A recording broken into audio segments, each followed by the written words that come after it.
Hola, mi nombre es Claudia Rivas. Bueno, en este pequeño video vamos a desarrollar brevemente unos pequeños puntos que son de la clase de teorías y modelos del aprendizaje, el cual el primero es teorías y modelos sobre el aprendizaje motor. Estas teorías suelen basarse en modelos de función cerebral, reflejando criterios fisiológicamente diferentes sobre la forma en la que el movimiento es controlado por el cerebro, enfatizando cada una de ellas en los distintos componentes neuronales del movimiento. También tenemos la definición del aprendizaje motor y control motor. En la actualidad no existe un consenso sobre qué teorías o modelos es definitorio en dar explicación al gobierno del control motor. Las teorías sobre el aprendizaje motor deben ser la base para rehabilitación motora. Las nuevas líneas de investigación deben aplicar los conocimientos generados en los campos del control y aprendizaje motor en neurorehabilitación. También tenemos la teoría refleja. Es la consideración del reflejo como unidad básica del comportamiento. No explica los movimientos espontáneos ni los voluntarios como formas aceptadas de conducta. No explica tampoco que un solo estímulo pueda resultar en respuestas variadas que adapten de un contexto y de los comandos descendentes o la capacidad de realizar movimientos nuevos.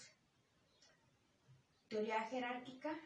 Esta teoría sostiene que el sistema nervioso central, SNC, se organiza de forma jerárquica en áreas de asociación superiores, corteza motora y niveles espinales de función motora, y cada nivel superior ejerce control sobre el nivel menor, en una estricta jerarquía vertical en la que las líneas de control no se cruzan y donde los niveles inferiores nunca ejercen dicho control.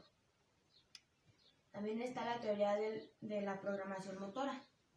Pone de relieve la capacidad de reprender patrones de acciones correctos ante trastornos de los niveles superiores de CM. El objetivo terapéutico deberá enfocarse hacia la recuperación de los movimientos claves para una actividad funcional, más que en la reducción aislada de los músculos, y si los niveles superiores de programas motores no están afectados, en encontrar efectores alternativos. Teoría del sistema. Esta teoría explica cómo no se puede entender el control neuronal del movimiento sin entender las características de los sistemas que se mueven. Afirma que los movimientos no son dirigidos ni central ni periféricamente, sino que emergen de la interacción de muchos sistemas. Teoría de la acción dinámica. El movimiento surge como resultado de elementos que interactúan sin la necesidad de programas motores. Teoría de procesamiento de distribución en paralelo. Los modelos basados en esta teoría no imitan el procesamiento de la información durante el desempeño y el aprendizaje. Teoría sobre el aprendizaje motor. El conjunto de procesos internos asociados a la práctica y a la experiencia se producen cambios relativamente permanentes en la capacidad de producir actividades motoras a través de habilidades específicas. El aprendizaje motor puede definirse como un cambio relativamente permanente en el rendimiento o en las potencialidades, comportamientos que se pueden conseguir mediante las experiencias o práctica y que implica una serie de modificaciones en el área del SN que generalmente no se pueden observar, que pueden introducirse mediante cambios en la en la actuación de los aspectos cognitivos motores. Teorías del aprendizaje motor y de Fitz y Poner. Bueno, aquí vamos a hablar sobre algunas teorías de algunos autores. Fitz y Poner, 1967. Dice que se distinguen tres etapas relativamente diferentes del aprendizaje, dentro de las cuales existen distintos niveles de evolución de las habilidades: etapa verbal cognitiva, etapa motora y etapa autónoma. Teorías de la construcción de habilidades motrices de Nicolas Bersetti. Una de las ideas claves denominadas por mucho el problema de Bersetti, el problema de los grados de libertad, y que venía a indicar que como el problema de los grados de libertad y que venía a indicar que como el sistema motor humano podría ser capaz de forma de poco exagente de conseguir que numerosos componentes participan de forma funcional y cognitiva, manifestando un control necesario para poderse mover con fluidez. También está la teoría del circuito cerrado de Adams. Adams distingue dos fases en el proceso de aprendizaje de habilidad motriz: fase variable y fase motriz. Según la teoría de él, implica dos razones de la memoria. Es la representación mental que el individuo tiene del movimiento y el tazo perspectivo. Es el conjunto de sensaciones perceptivas que resultan de la ejecución del movimiento. También está Schett con su teoría del esquema. Considera el aprendizaje motor como la adquisición a través de la práctica de un esquema de acciones como regla general para la ejecución variada de un cierto programa, extendido al concepto, al contexto deportivo.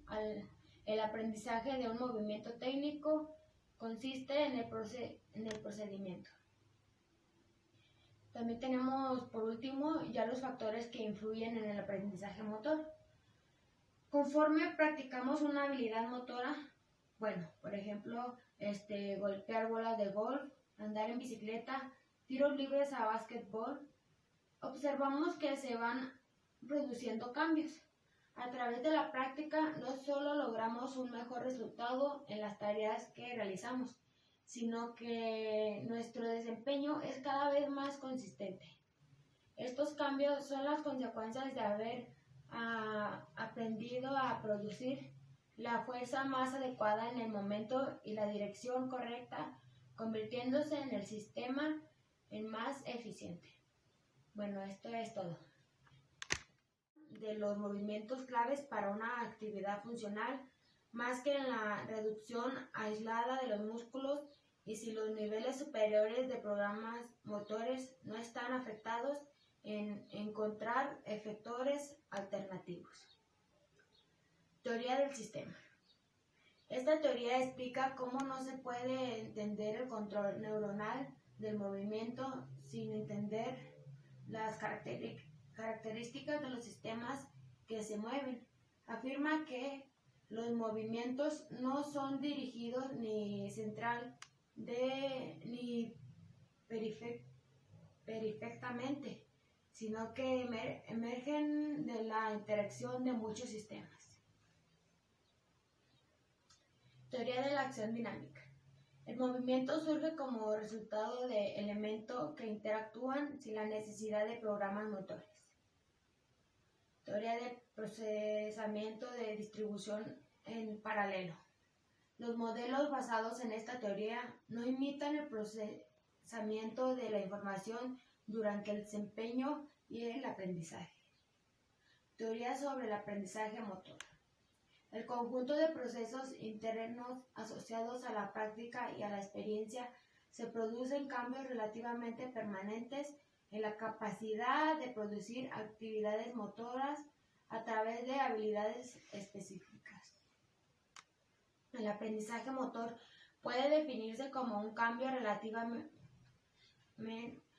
permanente en el rendimiento o en las potencialidades, comportamientos que se pueden conseguir mediante las experiencias o práctica y que implica una serie de modificaciones en el área del SN que generalmente no se pueden observar, que pueden introducirse mediante cambios en la actuación de los aspectos cognitivos motores.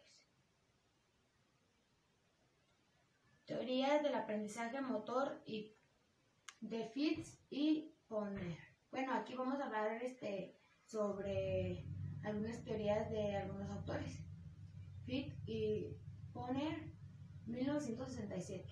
Dice que se distinguen tres etapas relativamente diferentes del aprendizaje, dentro de las cuales existen distintos niveles de evolución de las habilidades: etapa verbal cognitiva, etapa motora y etapa autónoma. Teorías de la construcción de habilidades motrices de Nicolas Bersetti.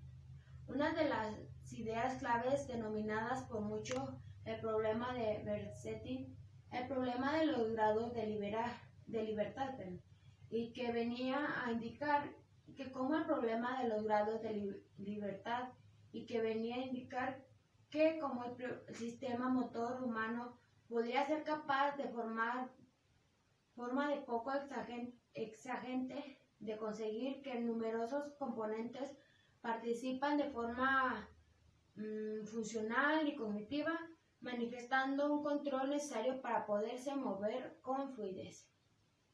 También está la teoría del circuito cerrado de Adams. Adams distingue dos fases en el proceso de aprendizaje de habilidad motriz: fase variable y fase motriz. Según la teoría de él, implica dos razones de la memoria. Es la representación mental que el individuo tiene del movimiento y el tazo perceptivo. Es el conjunto de sensaciones perceptivas que resultan de la ejecución del movimiento. También está Schett con su teoría del esquema. Considera el aprendizaje motor como la adquisición a través de la práctica de un esquema de acciones como regla general para la ejecución variada de un cierto programa, extendido al concepto, al contexto deportivo. El aprendizaje de un movimiento técnico consiste en el procedimiento. También tenemos, por último, ya los factores que influyen en el aprendizaje motor. Conforme practicamos una habilidad motora, por ejemplo, golpear bolas de golf, andar en bicicleta, tiros libres a básquetbol, observamos que se van produciendo cambios. A través de la práctica no solo logramos un mejor resultado en las tareas que realizamos, sino que nuestro desempeño es cada vez más consistente. Estos cambios son las consecuencias de haber aprendido a producir la fuerza más adecuada en el momento y la dirección correcta, convirtiéndose en el sistema en más eficiente. Bueno, esto es todo.